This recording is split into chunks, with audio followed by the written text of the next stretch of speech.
മനസ്സുകൾ പാടുകയായി, തങ്കവളകൾ ചിരിക്കുകയായി, പിരികളായി പിന്നിയ ചുരുൾമുടി കാണുകയൻ അരിമുല്ല പൂക്കുകയായി, എന്റെ അരിമുല്ല പൂക്കുകയായി.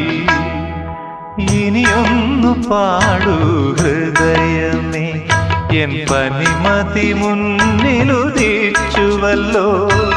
ശിശിര നിലാവിൻ പുടവ ചുറ്റി എൻ ശശിലേഖ കൈവിളക്കേന്തി നിൽപ്പൂ. ഇനിയൊന്നു പാടൂ ഹൃദയമേ.